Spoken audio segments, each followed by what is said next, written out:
This morning, we wanted to continue from chapter 18 and then some portion in chapter 19.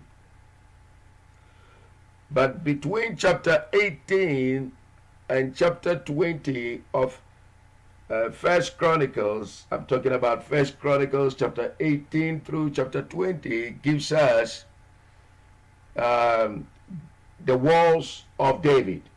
Walls of David. How would God, as we began this chapter, I began talking about this is how God sees the scripture. See, in Chronicles, it always talks about God's viewpoint, not according to how man sees it. And so how can we now reconcile bloody walls with God seeing it? God is a God of love. Why all these things coming in between now and then? But we will understand that we are at war. Every child of God would never dismiss this very notion that Christians, we have to sit down. No, we have to take stand. Sometimes we have to take stand. And we are constantly at war with our enemy. If you dismiss that notion, then I don't know what kind of Christian life that you are living. Because our lives are full of wars. So if you have the notion and then you have the meaning to life and you capture this very revelation that there is no way a Christian should sit down unconcerned. You see, this is only a prompting to tell you what you believe.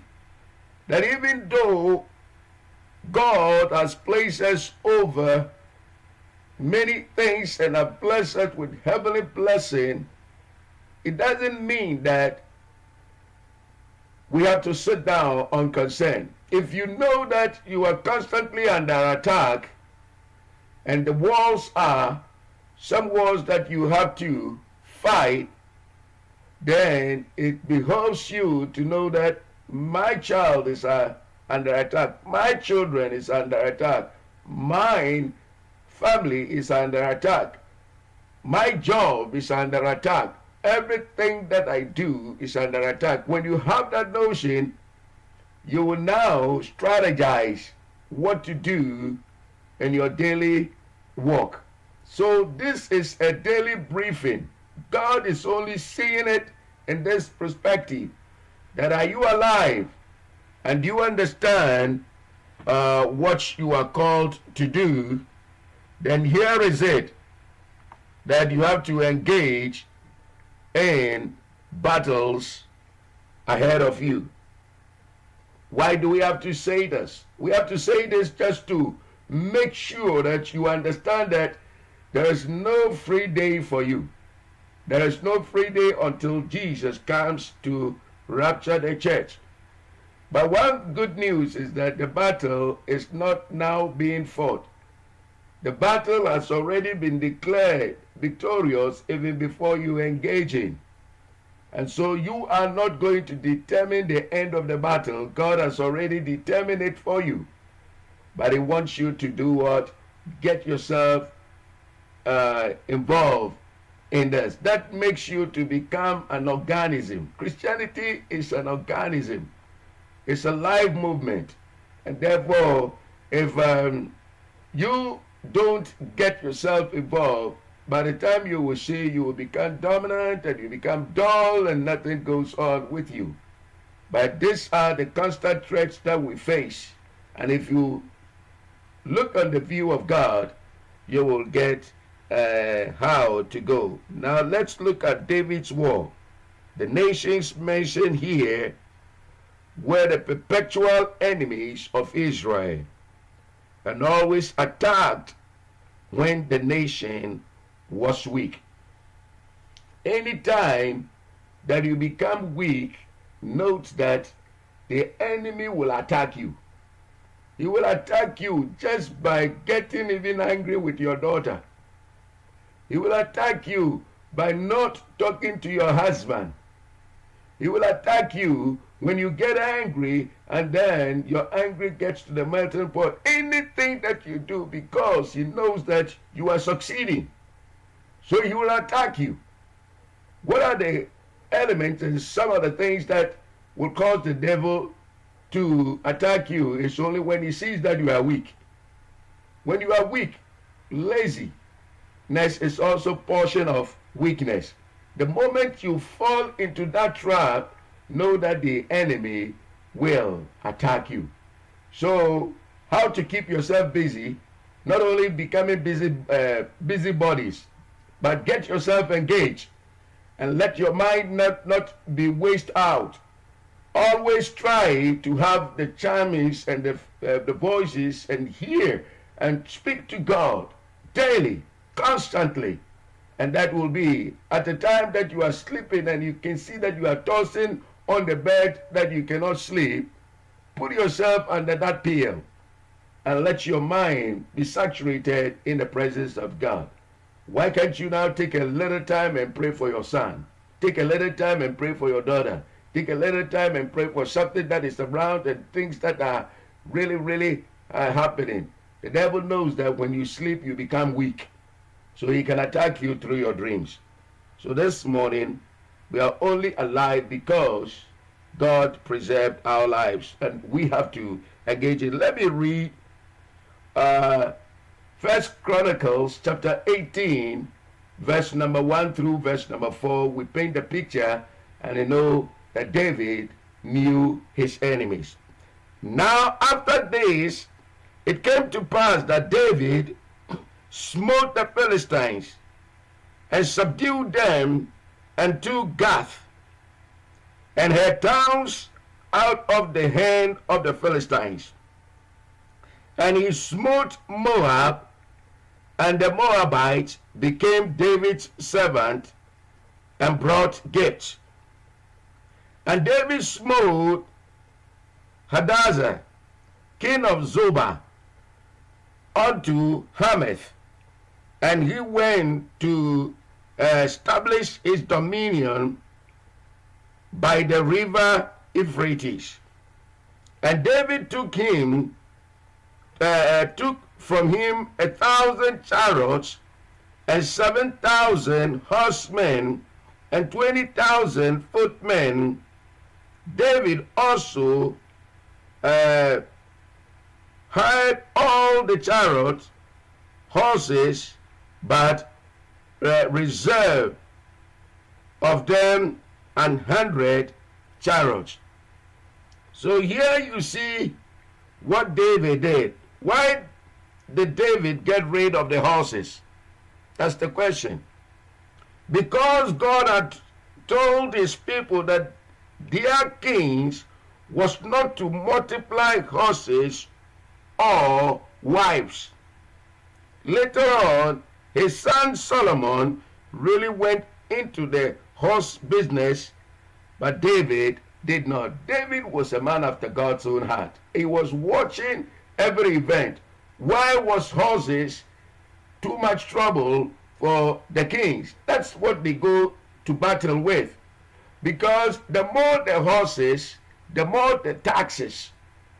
And God was, not trying to bring burden upon the Israelites. So even he constructed and added it into their way of life. Don't get involved in wars that will cost your people more taxes. And so he was all the time pursuing that. The more the horses, the more taxes that they will be paying. So David now did what? David took out the spoils of wars.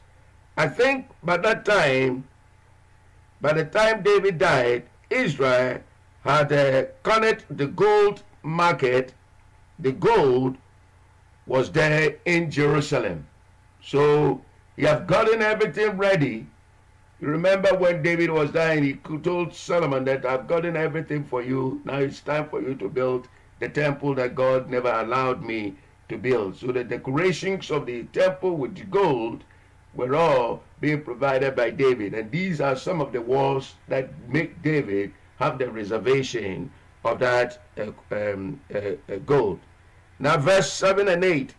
And David took the shields of gold that were on the servant of Hadassah and brought them to Jerusalem.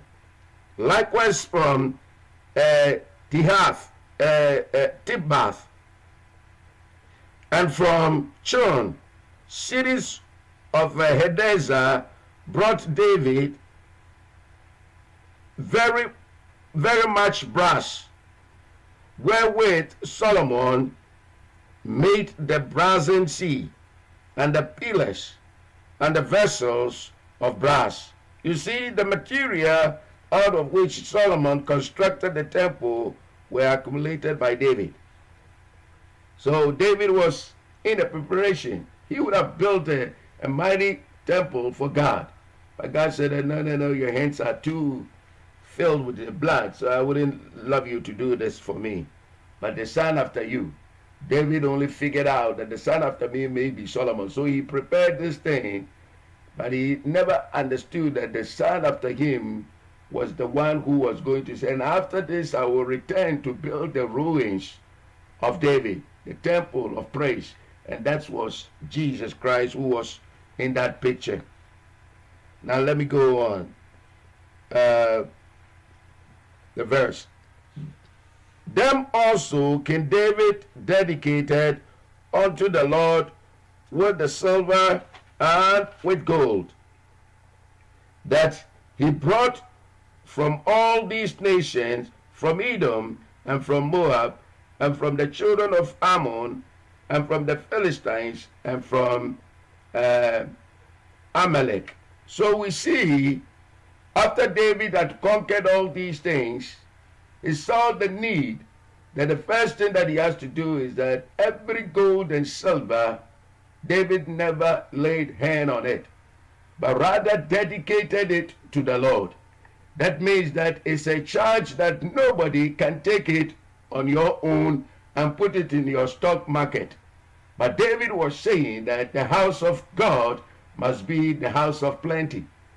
And if it is silver and gold that should make the people feel good, David had already gotten it already. Anytime he gets into the battle, every gold and silver, he dedicates it to the Lord. What a picture.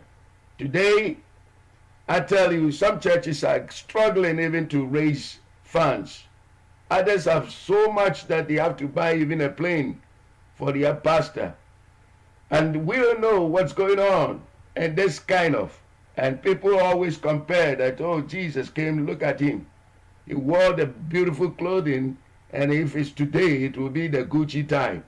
They use that thing as a flame to collect funds and burden the people in the church. We are building this, we are doing this project is here and there and every way. But none goes even into the propagating of the gospel. David was preparing all these things for the temple. David is given the victory over all of these old enemies of Israel, which had fought against them when they were weak. You see, in order to become a king over the land, there were enemies to be driven out.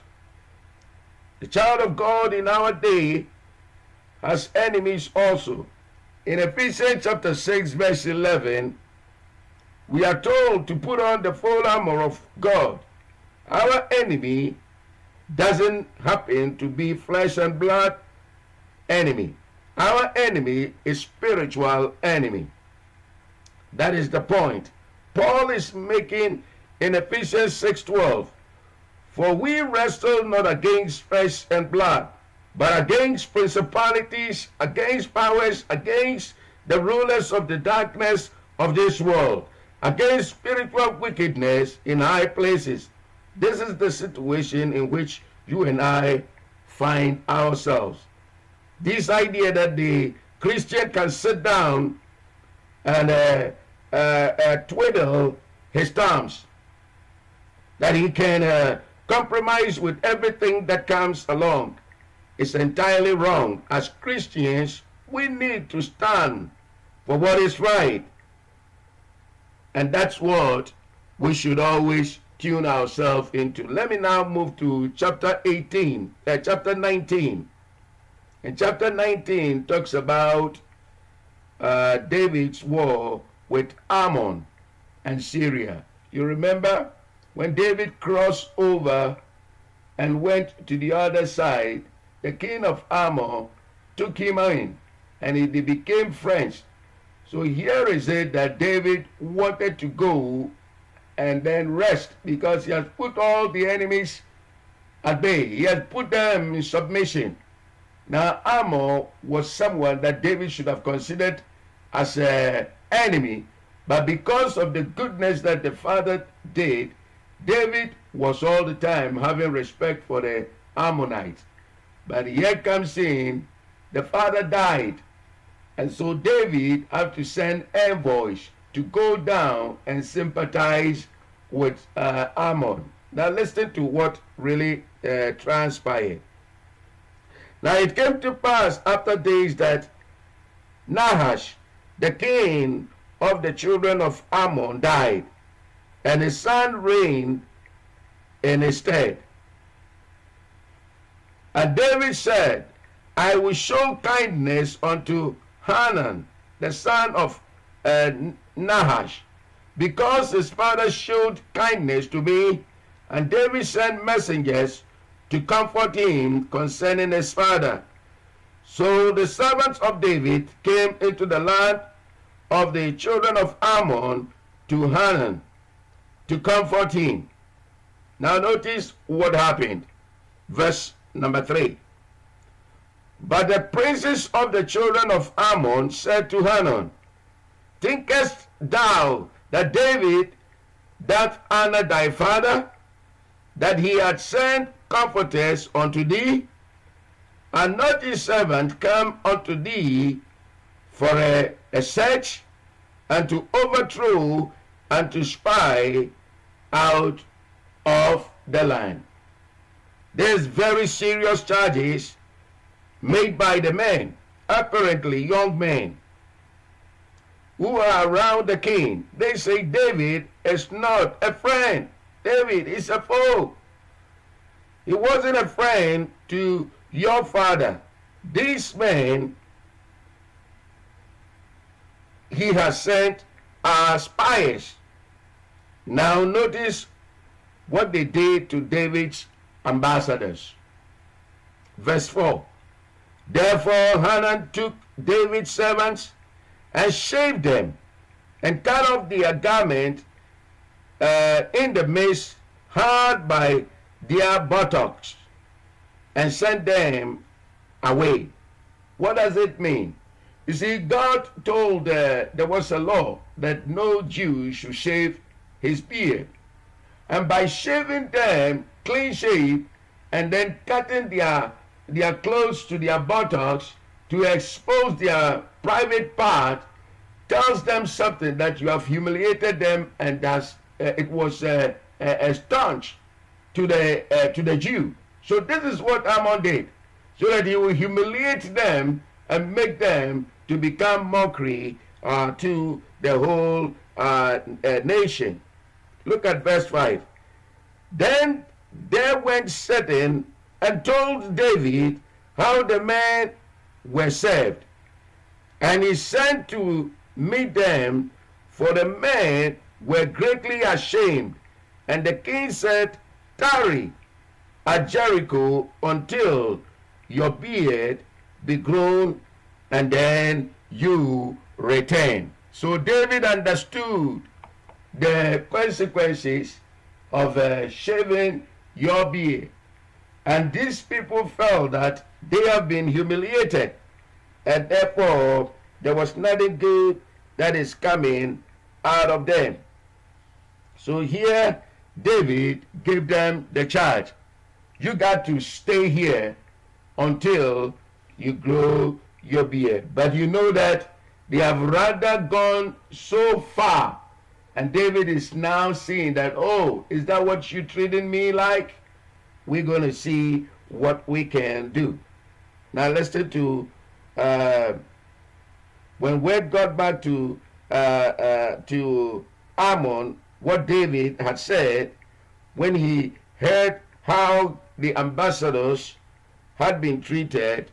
Look at what Ammon now was going to do. And when the children of Ammon saw that they had made themselves odious to David, Hanan and the children of Ammon sent 1,000 talents of silver to hire them chariots and horsemen out of Mesopotamia and out of Syria, Makkah, and out of Zobah. So here it goes for mercenaries to be able to help him. He bought them to come in and help him to fight this battle. So you see, this battle between Israel, Syria, and other things have never been just like a smooth thing. Instead of David being the one who wanted to make war, the new king of the Ammonites wanted to. He wanted to demonstrate that he could overthrow David. I am sure this was his mind when he humiliated David's ambassadors. So he hires an army from Syria to help him overcome David. And you know, Syrians were good fighters, good fighting men. And that kind of thing cannot be taken and be underpinned. It was something that was in the ancient world. The Syrians were good fighters. When David hears of this, he goes into action. Look at what happened, verse 8 through verse 10.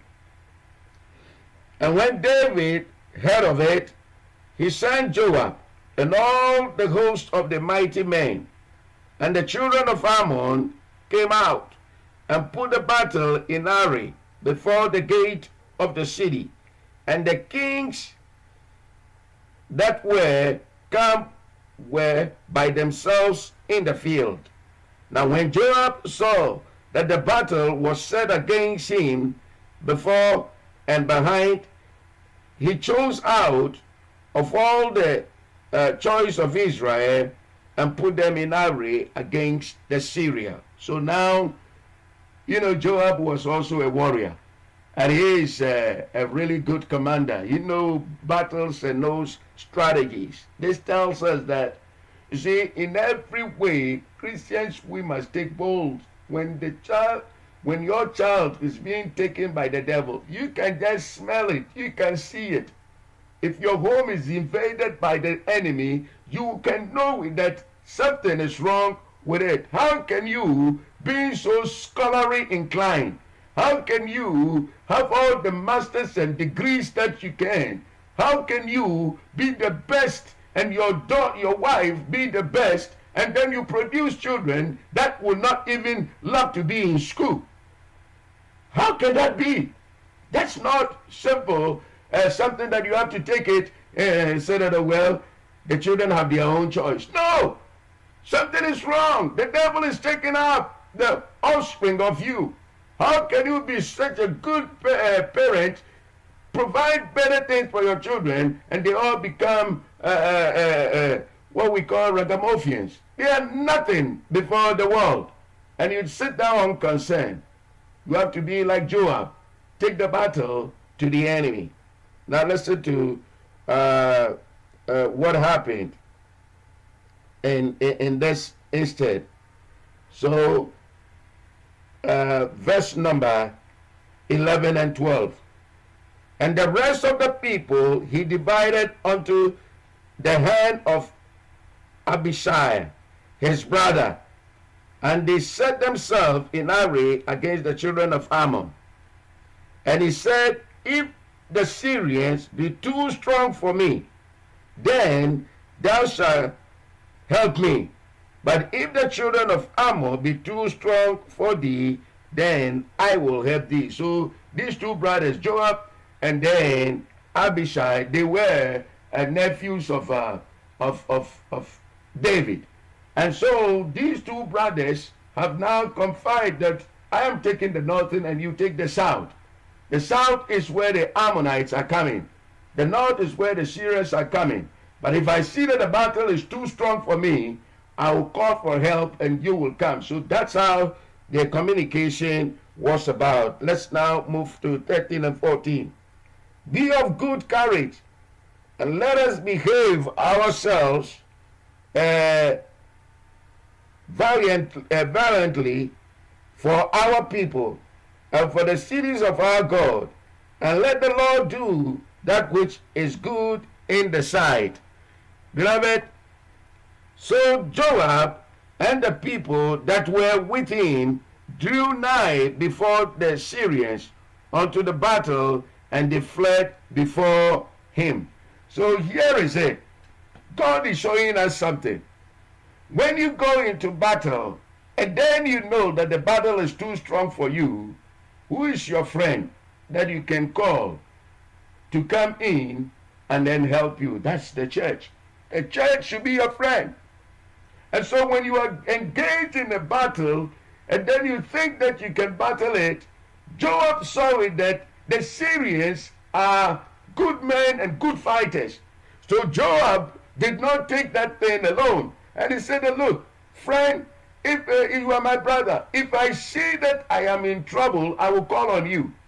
Yet we have people who know that they are having troubles in their homes, having trouble since they've been praying and praying and praying and praying, and the battle is still not straightened up.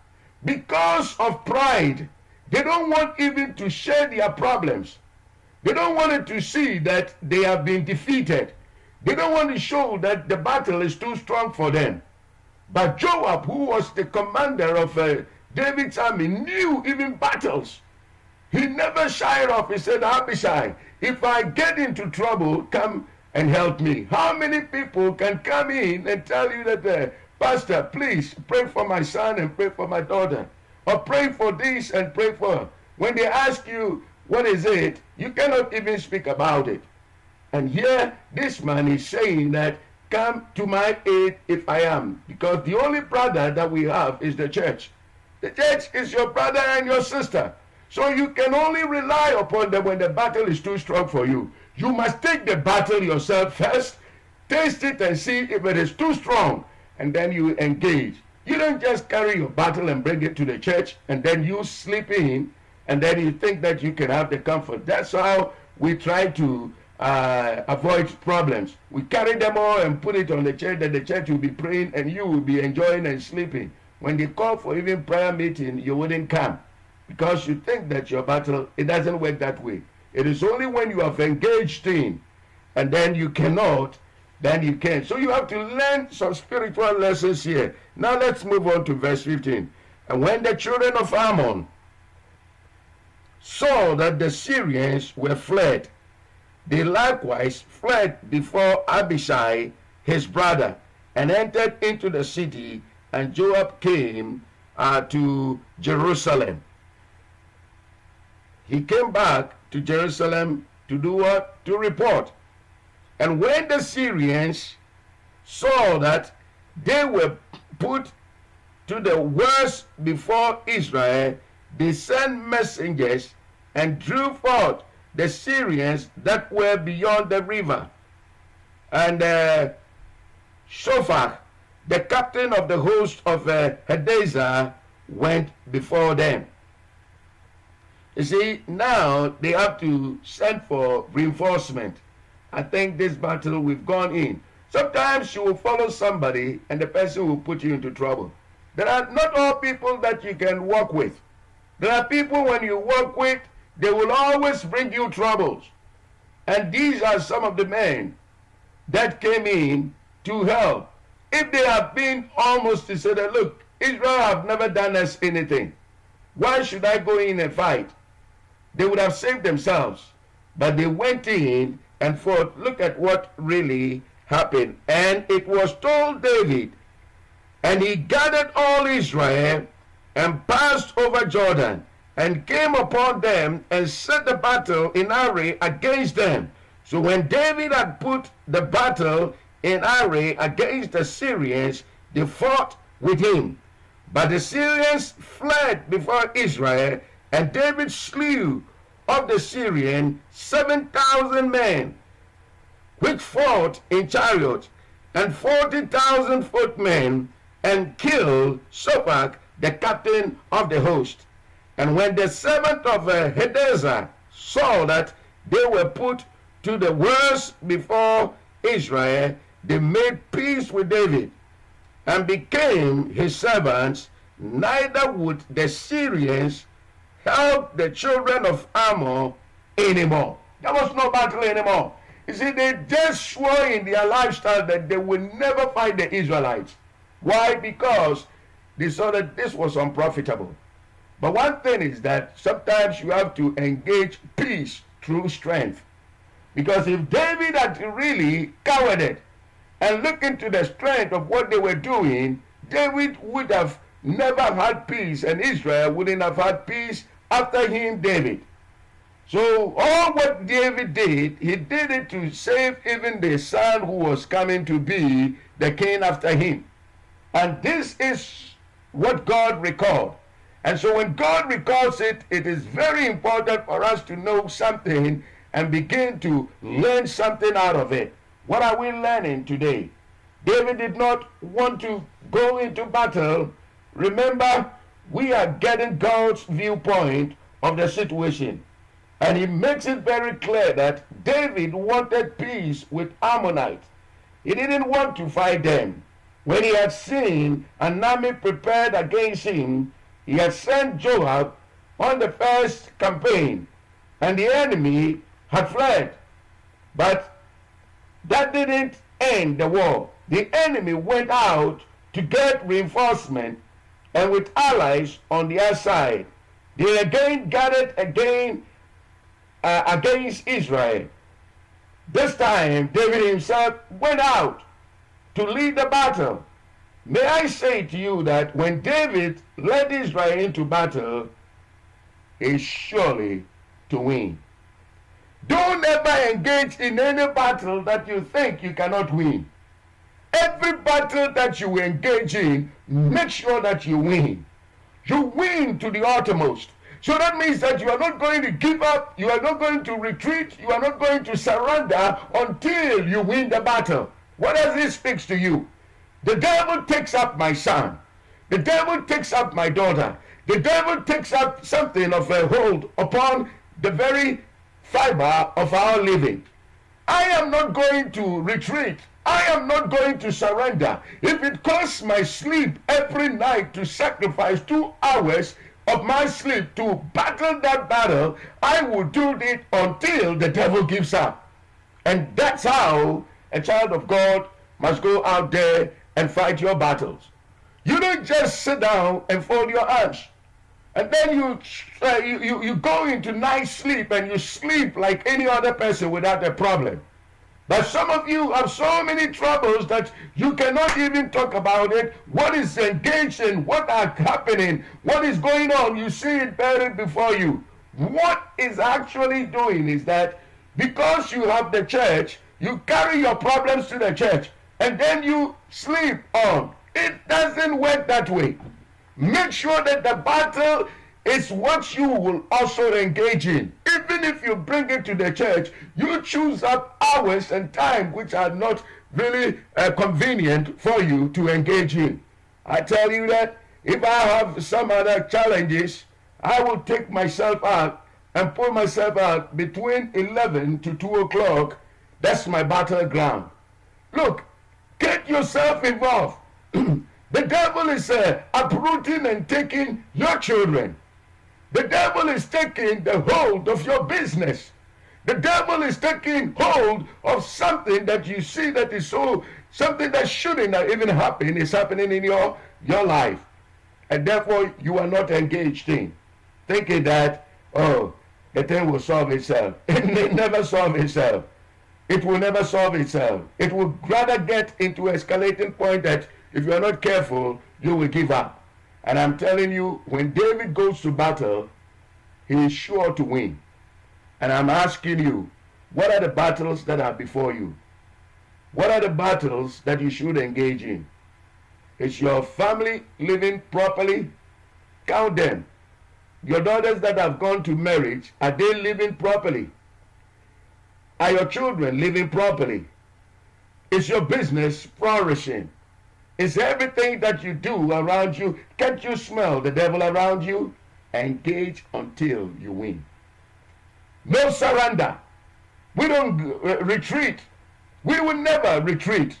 We will push forward because the battle has already been won for us. And therefore, for you to engage in victory, you must always determine that I am not going to give up until I win. This morning I challenge you.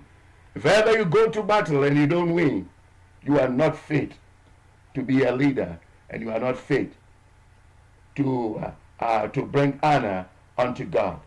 But I wanted to encourage you that because God has given you and endowed you with the power of the Holy Spirit, every battle you engage in, and you have the epic moment and in your mind that I am going to win, the Lord will bring you prosperity. So this morning, I want to challenge you that what are the battles that you are looking about?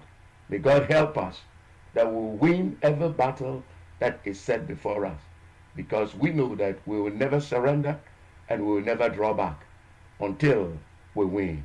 Amen.